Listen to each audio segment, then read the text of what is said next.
Hello YouTube, welcome to the Hypertrophy Q&A number 9. It has been a while, so I have a lot of questions to get to. We're going to start right now, but as always, if you have a question, you put it down below in the comments, and if it's a question that has already been asked, I am not going to answer it. So check the previous installments if you have a question, and look at the timestamps. Most likely the question or a variant of the question was already asked, and the answer is just waiting for you. If someone is kind enough to timestamp this, I would appreciate it. It saves me a lot of time that I can spend making more videos for you guys. Alright, let us start. This Q&A is for everything related to hypertrophy and muscle gains. Joaquin Ruggeri asks, I work in the oil fields for 14 days with no access to the gym. Then I have 7-day break where I can train properly with loads. The cycle repeats itself, etc., etc. How would you program around this? I would be content with maintaining. Okay, so clearly what's going to happen in your case is that you are going to spend those 14 days using calisthenic movements, meaning that you are going to try and find a way to get a pair of rings, a dip station, whatever you can, to get some pull-ups done, to get some push-ups done, etc. And not only will you be able to maintain that way, if you do it properly, you can also gain, because with calisthenics, the issue in your situation is that lower body gains will be tough to make because you're not going to be able to load as much. What you can do is, during those 14 days, you can specialize the upper body, so do a ton of volume, a ton of frequency with low intensity, because you won't have access to plates. And then during those 7 days you can destroy the lower body. Meaning that during those 7 days, you're going to have to find a way to hit legs 3 times in that time span. That means that during those 14 days in the oil fields, you're going to have to find a way to stay conditioned so that your work capacity doesn't go to shit. And the best way for that is lower body movements, very high reps, very high frequency with very low rest time in between, like bend good mornings, bend squats, etc., etc. All of that is doable. Is it going to be better than access to a gym all the time? No, but that is the best you can do in your situation, so do it. Freddy Fox, how long after starting to seriously train your legs did you notice them to start to get objectively big to look at? In a previous video, you mentioned how minimal a leg day can be. Would doing 3 or 4 sets of knee flexion plus 3 or 4 sets of a hip hinge 3 times a week be enough? Okay, let's start with the second question. The answer is yes, absolutely. If you train legs 3 times a week with high intensity and you get 4 sets of knee flexions and 4 sets of hip hinge, you multiply that by 3, that's 12 sets of heavy knee flexion. I would even say that this is high in terms of volume. You're doing a ton of volume. For me, I get maybe 6 to 7 sets of heavy knee flexions a week, and my legs grow just fine. It's the reason why I say that minimalism actually functions really well for the lower body. It doesn't take much to grow. That being said, some people might need more, especially men with longer legs. Taller men might want to actually skew their training towards more volume and less intensity, reduces injury risk, accumulates more tonnage, and is going to lead to more size throughout the years because they need to be more patient. But what you described to me is the type of training that I would actually tell people to do. 3 times lower body work a week with hamstrings and quads being hit, 4 times with actual heavy hard work sets every day. Yes, it's enough to grow. As for your first question, I started training my legs seriously when I had access to a gym for the first time, because before that, I trained for sport. So the size of my legs I did not care about. And I think I started really seeing them grow within the first 2 years, where after 2 years of squatting every week at least 2 to 3 times, they started to grow. And it's one of my body parts that never stopped growing. I have some body parts that I'm lazy on or that just stalled because I'm happy with their size, like my shoulders, for example. But my legs are still growing to this day. And I do believe that, especially natural lifters, sky's the limit for the legs. We have not yet seen the absolute limit of maximum hypertrophy for the legs. So train them and you're going to be very surprised. Of course, the key with leg training is consistency. Many people train them like complete monsters for 3 months and then they get bored or they get burnt out. train your legs 2 to 3 times for years at a time and see what it's going to do. You're going to look absolutely monstrous. Gravity training. What to do when you fail the first set in an involving rep range. So by fail, I suppose you mean that you did not get the amount of reps that you expected. In this case, this means that the weight selection is not proper. You try to put too much weight on the bar. So what you're going to do is, next week, you go right back down to the previous weight of the evolving rep range. You're going to rebuild from there, and next time you jump up, you're going to be smarter in the amount of weight you put on the bar, or you're going to tweak the evolving rep range. Maybe you were too ambitious, maybe you can just get more reps instead. Maybe the evolving rep range you selected is too small. It did not allow you to jump towards the next weight. All of these are variables that you control. Mat. So this one, I remember you. It's for the injury Q&A. So I'm going to tell you that right now. Injury Q&A. Keep in mind that, again, every single question fits neatly into one type of Q&A. So I usually tell you where it fits, but you should be able to tell yourself. Cameron Burnett.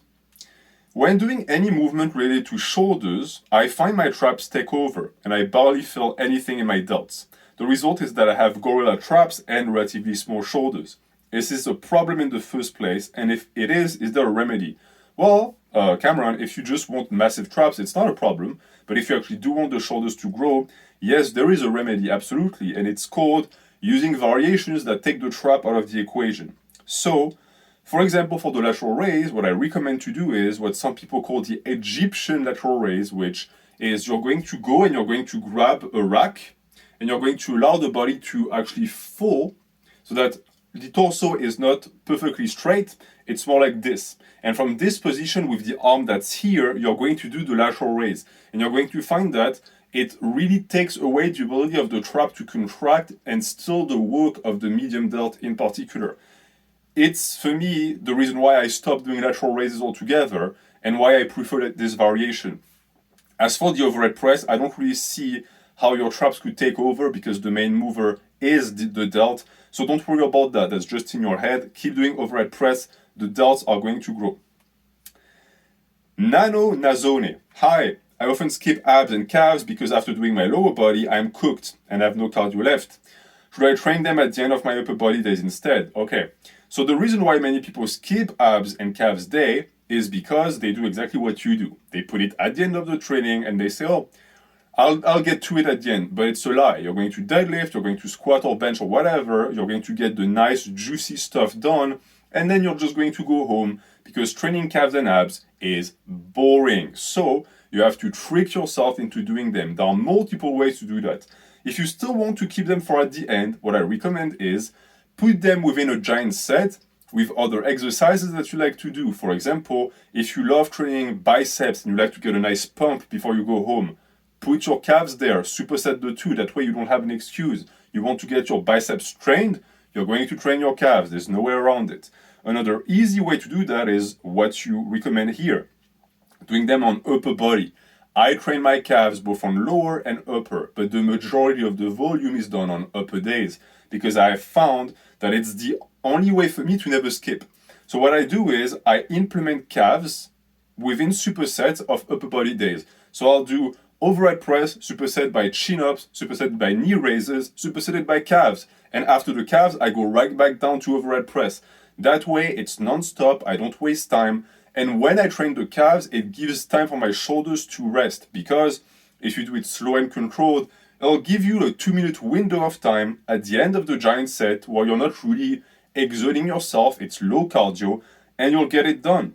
I do, however, want to say that it is not an excuse to not do calves also on lower body day. You should have the ability to have enough cardio for squats, deadlifts, or calves at the end. But yes, find a way to sneak them somewhere into the training. This one answered. In rotation. You've mentioned in past videos that you've been squatting the same weight for close to a year and still progress in size. Interested in how this happens. Is it a factor of evolving rep ranges? Also, what is your overview and our experience with kettlebells for hypertrophy? Thanks. I think I held a kettlebell once in my life.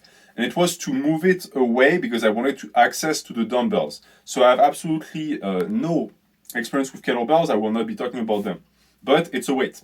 Any type of weight, any type of resistance training is valid for hypertrophy if you know how to use it. Now, as for the squat, yes, I haven't been squatting the same weight for close to a year. I'm progressing, but it's minimal. I've had it like 20 pounds on my squat over the last past year, and every variation I use for deflections has gone up the same way.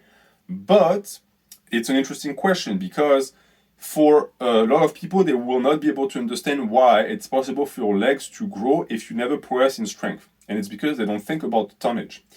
If you squat 300 pounds for a year straight, okay, does it mean that your legs won't grow? No, it just means that they will grow less. And even that is questionable because you have to take into account volume. If you're the type of person that pushes progression on the squat at the detriment of volume and you sacrifice it for intensity, you might be outdone by a guy who's barely going to progress, but who always does more sets than you because he accumulates more tonnage. And sure, it's lower quality tonnage, but tonnage nonetheless. If you compare 10,000 pounds of 85% intensity tonnage and 5,000 pounds of 100% intensity tonnage, you're still going to get trumped by the guy who got twice as much tonnage.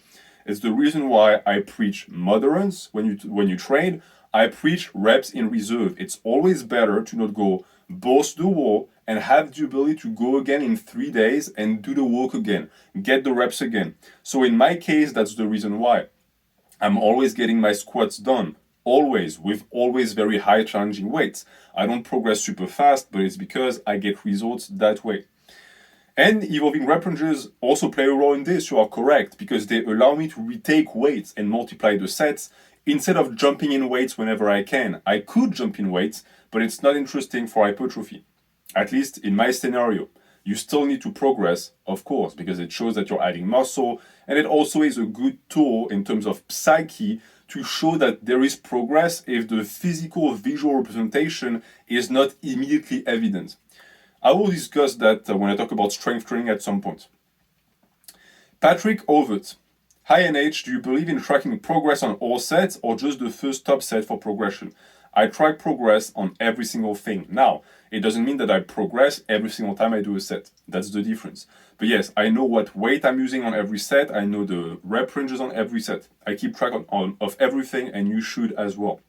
I know too many people, they track their squats, bench, and deadlifts, and then they don't track their curls, and they wonder why they don't grow biceps. Well, it's because you don't progress. See, to go back to what I just said, progression is still a thing. You want to get more sets done, more reps done, push the tonnage, and the only way to do that is to pay attention. Saif Ali. In one of your vids, you mentioned that you can train the back more often and it can recover the fastest. Can you give an explanation to why that is possible? Okay. So I've said often that the upper back has tremendous potential for size and also tremendous potential for work capacity. The reason for that is simple. One, it's a big muscle group made of a ton of small muscle groups. So each individual portion has its own recovery time, and all of the time when you hit the lats, for example, most of the rest of the back is left untouched. So you can come in the next day and hit a different variation that is going to recruit the lats minimally and maximally recruit the traps. And then you come in the next day and another portion of the back can be hit. And then you come in again, the lats have recovered. It's endless. It's the reason why I recommend hit upper back every single day with varying angles and methods. And it can recover the fastest for the same reason. It's because in reality, it's a ton of muscles. And they don't just all recover at the same time. Some recover faster than others. So yes, train your upper back as much as you can. Question by Yujiro Anma. How to program main strength work, rotations and accessories for an individual with a high strength potential for hypertrophy. So typically, for the type of people on this channel who mug me into oblivion because you're so much stronger than I am, what I would recommend you do is, if your goal is hypertrophy, of course, not strength, to try and not fall into the trap I see too many young men especially fall into, where they love aesthetics, they want to build a body, but they're naturally strong. So without even realizing it, they start focusing on strength. And by doing that, they tend to do a ton of 1 rep maxes, they test their strength all the time, etc.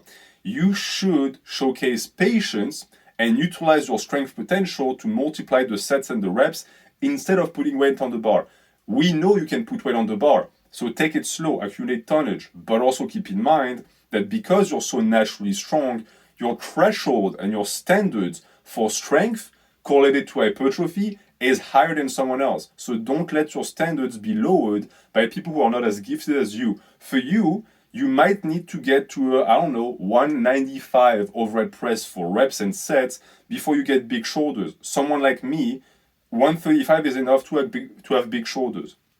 So that would be my main pointer for hypertrophy. Eziovia. I hope you are doing well. Question for your next Q&A. How would you structure a program for an upper-lower gentleman split? By using weighted pull-ups and weighted dips as your main strength compounds. Okay, so you're a calisthenic guy and you want to focus on hypertrophy, but you don't want to give up the calisthenics. Well, that is something that is a good question. I will be making a calisthenic video at some point, so you can look forward to that. Ben and that. I have recently made some adjustments to the way I train. Bar speed, control, poses, etc. Happy with the results, but the pump is just insane. So much it's overall negative on my performance. This question is all over the place in terms of syntax. Okay, what? Happy with the results, but the pump is just insane. Why but? The two are positive statements. So much is overall negative on my performance. Okay, but you just said that it was going well. I don't understand the question. So if your progression is not occurring and you're not getting the results you want, yeah, scratch the method. That's it. Chin Chin. What do you think is the optimal way to program Chris Chin? Sorry, Chin Chin means something different, I think, in Japanese. What do you think is the optimal way to program for an emphasis on massive side delts? I want to grow everywhere, obviously, but wide shoulders is something I want since I have short clavicles. Okay, first off, you have short clavicles. So you're going to get big shoulders, yes. Are you going to get that insane V-taper that some people have? No, but you can still have big shoulders, okay? Related to your frame. So what I would say for someone like you, you are going to want to prioritize vertical presses. So I want to see you press at least twice a week, okay? Build up to that, and I want to see you do volume for that. So I want you to press weight 2 times a week, and then on the third installment of the week, I want to see you do some body weight movement that is going to put the emphasis on the shoulder as well. Keep in mind you have to build up to that, as I said, or else you'll get shoulder problems. I also want you to do face pulls every day at the end of these sessions for the half of the shoulder and the real delts, and you're going to put some lateral raises everywhere in the program where you can. Wherever you can fit them and you can recover, do them as much as possible. That would be my advice. And progress on them, of course, but focus on volume. You also would want to do some things that stretch the shoulders, like heavy shrugs, heavy farmer walks. I have found that for the people who want that heavy set shoulder, it's not enough to just press and isolate. That weighted stretch also does wonders. So these are the 3 areas where you're going to focus on. Robbie. In the couple years of training bodybuilding, it has become my love, and that helps me keep me somewhat sane. But I will have to have surgery for my 10 times, for your partially dislocated shoulder. And I mostly won't be able to participate in lifting for 5 months. How do I keep myself sane? Do anything you can to still train. Just don't train the shoulder. You're going to have to be inventive and imaginative, but there are ways to train the rest of the body. Do cardio, get physically active. Because once you are going to be recovered, you're going to want to rehab that shoulder ASAP. And if you are just laying on the couch for 5 months, it's going to make it worse.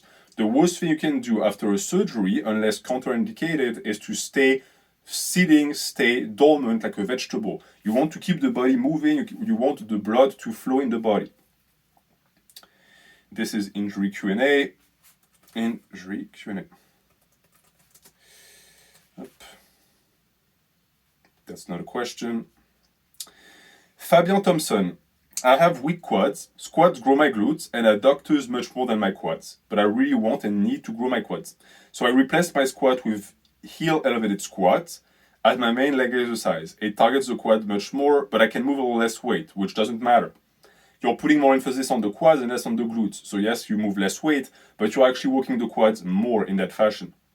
Do you think in my case it's better than regular squats to grow my quads, or not really because of the difference in tonnage? See, you already know the answer to that question.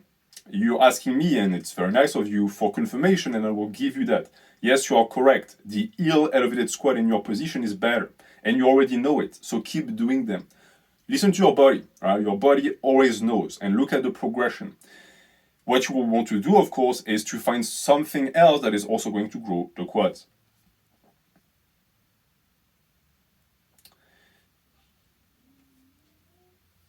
Okay, so this is a question, I think, because there's an interrogation part at the end. I'm not going to make much gains.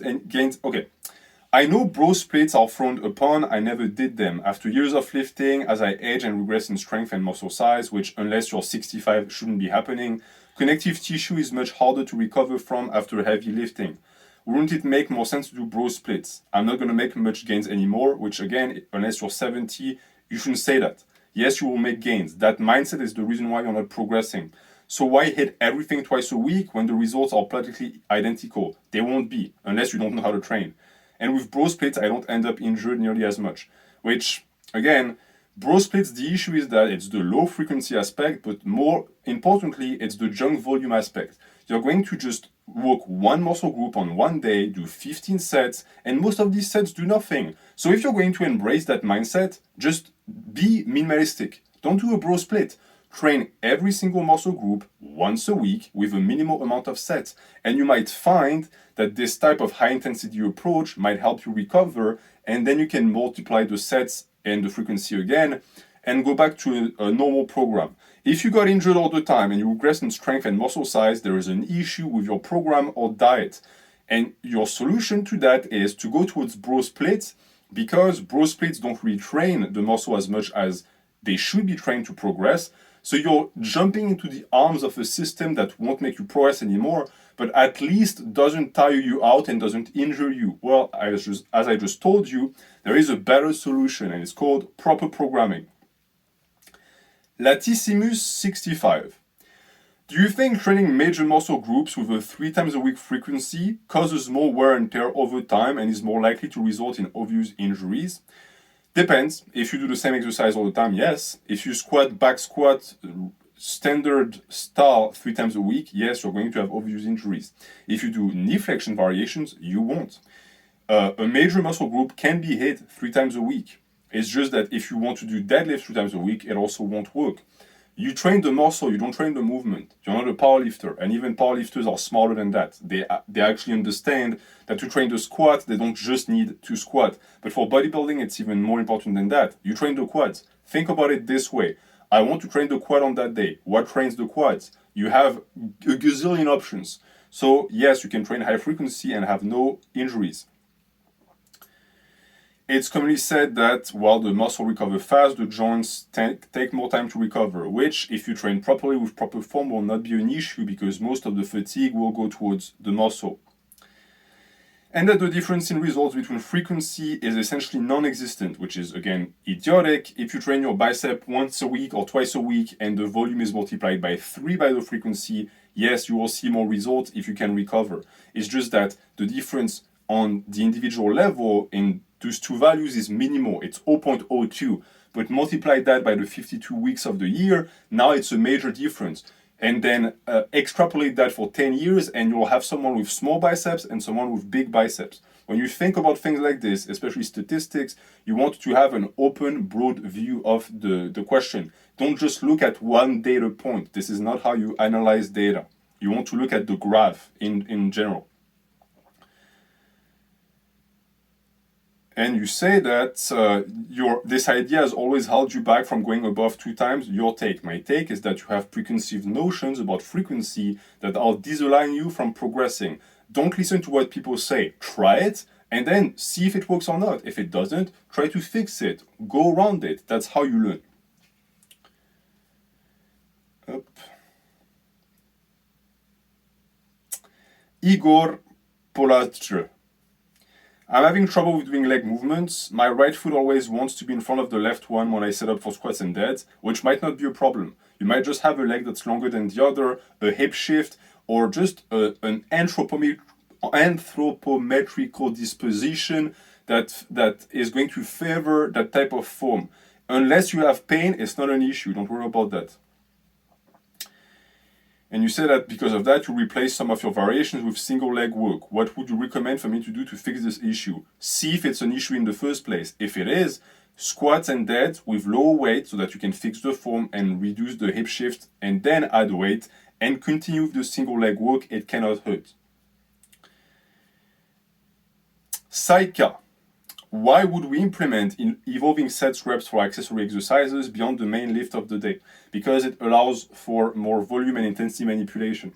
Now, of course, if you're just getting started with evolving rep ranges, it's not needed. You don't have to do it. I've already said it in the past. You start evolving rep ranges with the strength work, and then you let it spread throughout the workout, which complicates it, but also gives you more freedom. Because freedom is to be found in the restriction. If you're just getting started, it's not needed. Abdo or Mohammed. How important is muscle-mind connection? And do you think it's enough reason to switch an exercise or a variation? Depends.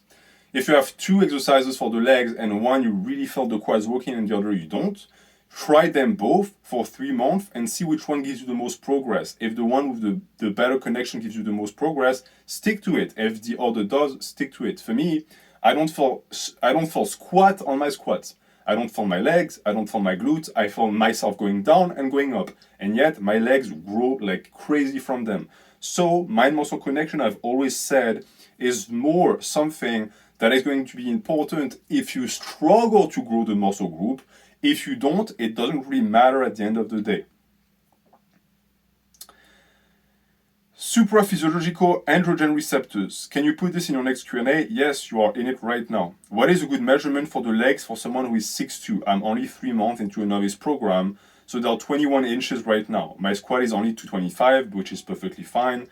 Should I expect them to grow with only squats? They will grow from squats, but don't limit yourself to squats. Do a ton of knee flexions, do a ton of hip hinges. It's not a problem. I'm only doing 5x5. I would recommend not doing 5x5. Unless you're progressing fine, but keep in mind that you will plateau at some point, and when that happens, switch it up. Don't be the type of person that just goes back and then retries again to break the plateau. It doesn't function. 5x5 is not flexible, at least not in its straight, rigid, static stance. So, to answer your question, measurements, I mean, it depends on how long your legs are. You could have big legs like 24, 26, 28, it really depends. Don't worry about that. Just let them grow, and when they're big, they're big. Okay, measurements, standards, all of these can be used, they have their use, but many people just let it blind them and just slow them down because they obsess over it. Just train. Bet. Another question that's relevant to me. We want to go back at lifting, but we get sore basically even after have the tonnage starting back out again. So that's in the case of a break. You come back, you're trying to do your old training session, and you just can't. You just burn out. Or if you get it done, you are out of commission for a week. That is perfectly normal because your work capacity went to shit. So the question is, do we just use the re-newbie gains and go at it simply and less intense until we can get back to our full tonnage again? Yes. Always. You took a break, your body took a break. It's idiotic to go in there expecting your body to work and function the same. It needs time to reacclimate. So give it a little bit. Just give it 1/3 of the tonnage you usually give it, and you'll even grow from there. You'll gain back the muscle and the strength that you lost. And when you're back at baseline, which is going to be very fast, you can start progressing again.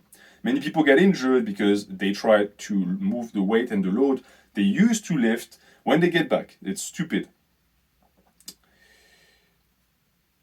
What do you think of rotating the lift in and out of your program when you plateau on it? I have a video about that you mentioned. My idea is that a rotation is something that is willed by the trainee and not created by a plateau. If you take out an exercise the second you plateau, this is how you teach yourself to be a loser, because every time you fail, you're just going to say, okay, time for a new exercise. but you won't progress like this. Because the only thing you do is you pick up a new exercise, you get your newbie gains on it, your neurological adaptation starts up again, and then the second it stalls, you just pick up a new one. But the real gains start when the brain is used to the movement. That's when you can use the muscles to its fullest. So it's a terrible practice. You rotate the lifts on a weekly basis, or you use autoregulation. You never allow failure to take a lift out of the program, ever.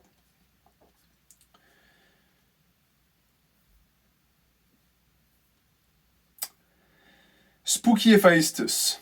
Is the correlation between the ideal weight for height, muscle, frame... Okay, when you write a question, look at your syntax. Some of you guys are giving me headaches. Is the correlation between the ideal weight for height, muscle, frame... Okay, I think it mostly depends on your starting weight and body fat and ideal body fat for your ideal weight. So you're asking me if it's possible to say that someone who's 6 feet needs to be X weight. You answered the question in your question, it depends on your frame, right? Someone like me is not going to have the same weight potential than someone who's going to have wide shoulders. That's as simple as that. And then beyond that, you also have to look at body fat, which you also added into your equation. Body fat plays a huge role. I could be 170 at my height. Why? Because I would have shed a ton of body fat. But the question is, do I want to? And the answer is no. So don't let people tell you that if you're 5'5", you'll be this. You'll be whatever you want. Of course, if you're 5'7", you won't be 240 if you're natural, unless you really want to be fat. But it's a ballpark, okay? It's not rigid. In question 2, really wondering if a gentleman split actually exists, because if you create one, it falls into either upper, lower, or push-pull legs. The reason why I created the gentleman split is because I wanted to do away with the simplistic restrictions of these types of programs that make no sense. In a sense, the gentleman split is sarcasm. It's because most people who do upper lowers don't really do upper lowers because on their upper day they do calves. That's not an upper movement, so it's not an upper lower. Same for push-pull leg. If you actually, which is, by the way, not a bad thing. The type of people who do upper lower or push-pull leg unironically and who just follow it religiously tend to produce bad programs because it's an arbitrary practice that doesn't function in reality. The gentleman split is anchored in reality. It accepts the idea that an upper-lower split with a majority of the work being either upper or lower is practical, but not entirely, and so you're still going to have some movements in there that are going to defy the notion of the very template. So yes, an upper-lower or gentleman split doesn't exist. A gentleman split is just the proper way to do an upper-lower. Bach. Do you always have to increase weights to gain muscle? No. Can you still make gains lifting the same weight but doing more sets? Yes. I'm at a point where I feel like I progress further. I might snap my shit up on the bench press, doing 100 pounds for 7 reps on dumbbell bench press.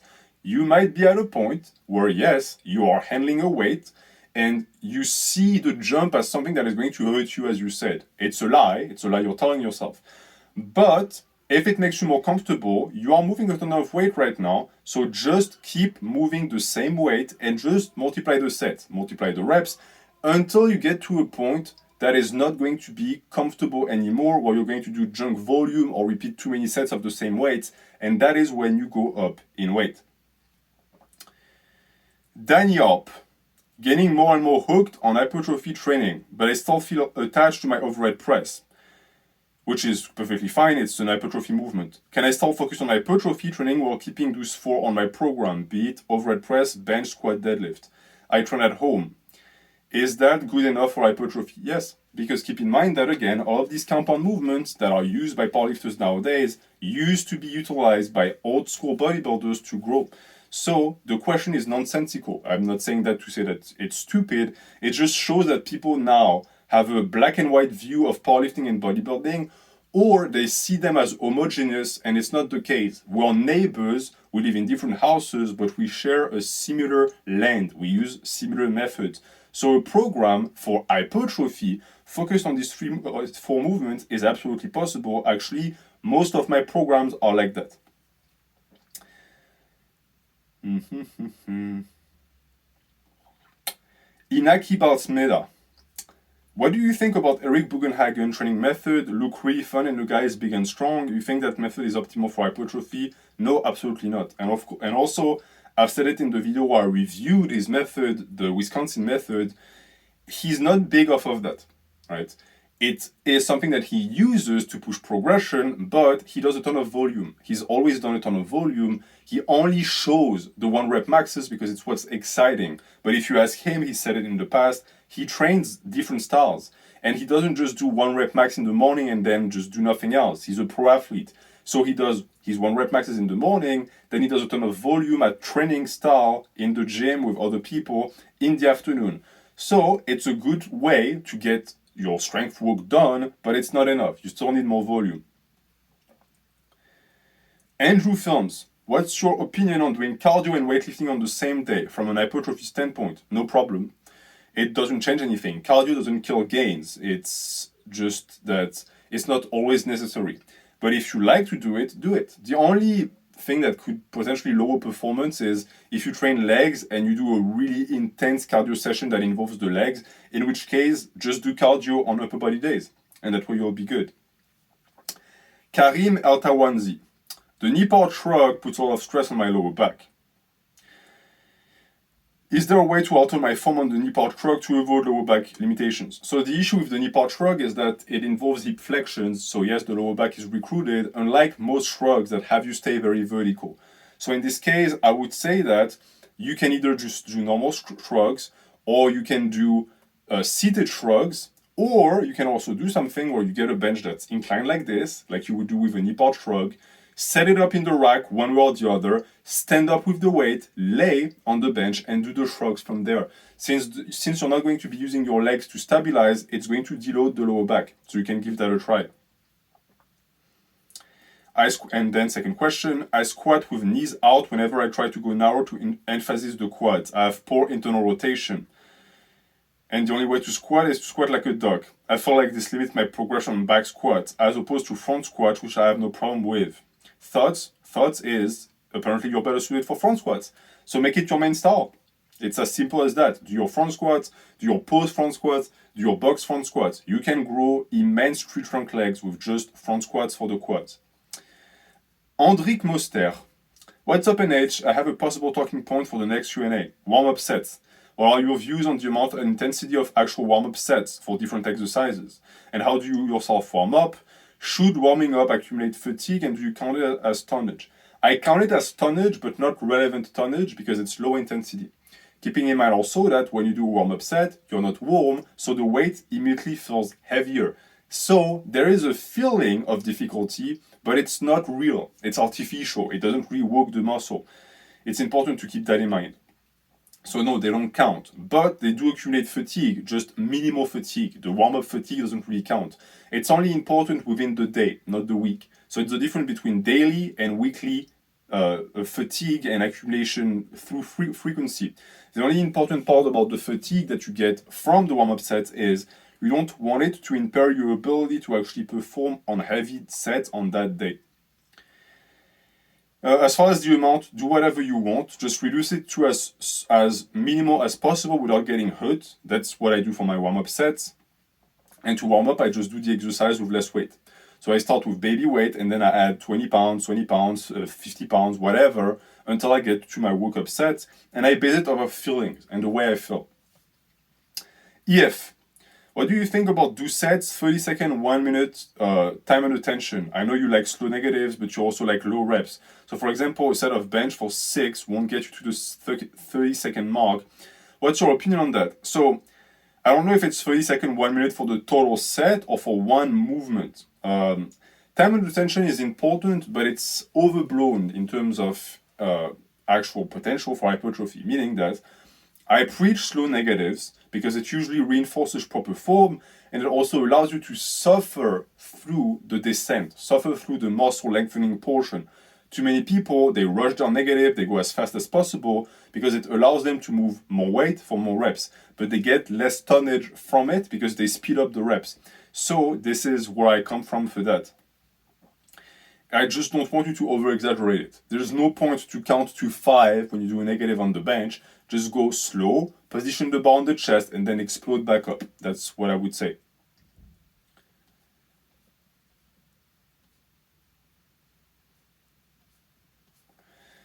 Okay. Robert Carter. How should people who work night shifts, whether that is always working 4 nights on, 4 nights off, or just 1 night shift per week, structure their program and sleep? That would actually be the topic of a video. I could actually make a video about that. I don't know if many people are actually concerned by that. But I would say that for you, if you work night shift, what you're going to want to do is find out if you're the type of person who likes to work out before you work or after you work. I know that many of the people I know who work night shift, when they're done with their night shift, the last thing they want is to be social or to actually get anything done. They want to go home, they want to rest, or they want to actually be with their family or whatever. So I would recommend you actually train before you go to work. And that is also going to wake you up nicely if you're the type of person who's sleepy during the night. It can be a good way to actually start the day, or the night in this case, with more energy. And yeah, it's also not going to damage the performance. Because keep in mind that people who work day shift also would suffer from training after the day if they do, for example, a manual labor job, which most people who do night shifts are doing. So keep that in mind. It's always important to look at the recovery aspect and what is going to make the most sense. Hyperborean. Have you ever purposely trained anything or avoided training something for appearance sake? Yes, my shoulders. I barely train them. I press maybe once every 15 days. It's just not something that I want to grow. And I have found that the second I touch them or I give them tonnage, they grow too much. So I punish them. I restrict them as much as possible. Bob. Overall, should bodybuilders autoregulate rather than following a linear block periodization scheme? Yes. I like schemes, but schemes just happen, meaning that you program and you look at what works for you, and then someone is going to tell you, oh, that's this. Like, it's linear, bipedal, koala. Okay, great, cool, I don't care. It's just a name. The problem with the propagation of schemes is that people embrace them and think it's the best thing in the world, but they don't understand why. So try and see what works for you. You might even create something brand new, who knows? What do you think about using the concept of mesocycle or training block to adjust training parameters? I don't like it. The problem I have with training blocks is that a training block implies that you're training for something. It's a concept taken straight out of the strength athlete page. Issue is, a bodybuilder is not a strength athlete. It's not even an athlete. I know that's not popular to say, but a bodybuilder is an artist. We focus on artistic expression and we don't focus on performance. Performance is a tool for us to sculpt the body. So the block system just simply doesn't work. I'll make a video about powerlifting at some point, I promise. I know I've been saying that for a year. It's in the works. I'm going to explain in details why training like a powerlifter or strength athlete doesn't work for size. But yes, I prefer continuous and smoother autoregulation. Smooth is the name of the game. Stability for a bodybuilder is where it's at. You want to be this guy. You don't want to be that guy. Right? That's a powerlifter who peaks and then lowers and blah, blah, blah. It's good for them. It doesn't work for us. Or at least not as much as it could. This one is a torn tendon. It's injury Q&A by default. Up. Spondan barrel. Deadlifts are supposed to improve your posture. Why are some people who deadlift... Why are some people who deadlift still rocking terrible postures? Because they deadlift with a terrible form. Static and active form plays a role with one another. If you have a rounded back, you're going to deadlift with a rounded back. If you deadlift a rounded back, you're going to get a rounded back in real life. The two go hand in hand. Okay, this one is long. Try to get to the point. Okay, DV Savox. Jeff Nippard sumo deadlift. He claims that in the sumo deadlift, having the bar drag along your shins is fine and correct. He said you should bleed if you don't wear long socks. Okay, that's nonsensical. Since NH stated that in the conventional, the bar should not drag across your shins, is what Jeff Nippard said correct? Why is that? I think he's correct. I think that the way he presents it is incorrect. You can have the bar drag around your shins and not bleed from it. It really depends. It is a question of how your shins are positioned and the rotation. In the sumo, keep in mind that you tend to have more external rotation of the leg, so it might make more sense. I'm not an expert in sumo. I just know that for conventional, saying that if your shins bleed, you're doing it wrong, or if they don't bleed, you're doing it improperly, both statements are incorrect. You need to look at your own disposition and what works for you.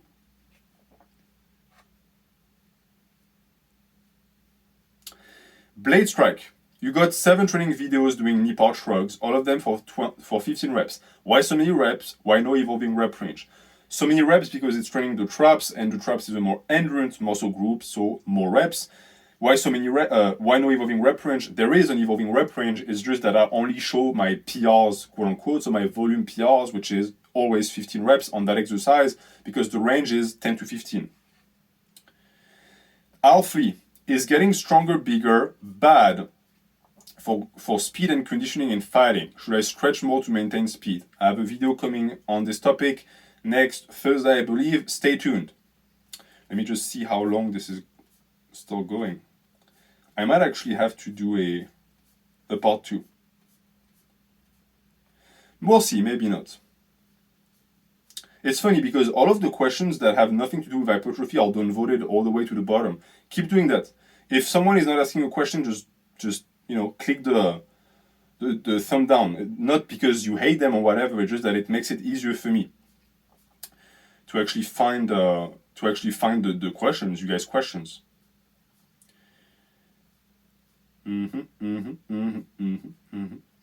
Joshua Gill, do you believe in sacrificing reps for weight? In the question at 42 minutes, you seem to say that you shouldn't lower the weight to achieve your reps. It depends on your goals. Sacrificing reps for weight is important and good if you know that the progression is sustainable. If you do it and you squat 10 more pounds, but next week you will not be able to squat it anymore and you cannot add reps, it was a terrible sacrifice. A sacrifice is only as good as the results it produces. So if you do that, it should be because you understand that if you sacrifice tonnage, you can go up in intensity, which is going to result in more tonnage down the line when you multiply the reps and the sets. Teamers, I feel more triceps than back on dumbbell pullovers, which I know many people do. Is this normal? How to target the lats more with this movement? Not necessarily normal, just might mean that you're long head of the tricep dominant when you do your dumbbell pullovers. Try to do them with a barbell. Try to do them with an easy bar. Do them with a supinated grip. Do them with a wide grip, a narrow grip. There is a way for you to fold the long head of the tricep. It's just that the dumbbell doesn't work for you. Boomy, what's your opinion on John Meadows programs? I tend to like them. Actually, I'm going to review one of them at some point. Bob, how to look big without flexing? Get big. As simple as that. You don't see me flexing right now. You've never actually seen me flex. There's a difference when I flex, of course, like anyone else, like the bicep pops up, it flares up, but it's big when I'm resting, and that is because I trained, I accumulated fat on my frame, so I look good in a resting state, which is what I prefer. I don't want to have to flex to be big.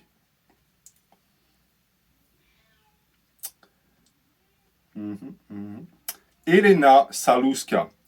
May Lou raises be good for hypertrophy or lateral raises better? One is not better than the other. They're both raises. I know that Lou raises are good for the mobility aspect and the range of motion. Do both. If you like them both, do both. Lee Dowling. How would you use Atlas stones for hypertrophy in a strongman hypertrophy hybrid workout? Well, I have one cooking, so I'm going to put it out for you guys at some point if you're the type who enjoys strongman and who wants to look aesthetic as well. But the way to program them is simple. Use them as a hip hinge. Even maybe a main or a variation of a hip hinge, because that's what they are. But understand that they tax the lower back. It's not a bad thing, but they do. So when you program that, keep fatigue in mind. Devon Hayes. What are stabilizer muscles? I made a video about machines versus free weights. Check it out. I explain it in there. Mian Ashad. I'm a beginner who has been working out consistently and without any direction for more than a year. What would you have me start researching? Any resources? Watch the channel. Watch all of the videos on the channel. Watch Alpha Destiny. Watch Bold Omni-Man. Watch Geoffrey Verity Schofield. All of these are good channels to learn from. But more importantly, train as much as you can to recover, to progress and gain experience and knowledge from these reps, from these sets, because that is where the actual value is going to come from. It's what you do and the way your body changes with it. This is always the case. And I'm going to leave with that. That is the end of the video. So if you have any questions for the next hypertrophy Q&A, you guys let me know. If someone timestamped the entire video, I appreciate you greatly. Thank you for your efforts, and I will see you next time.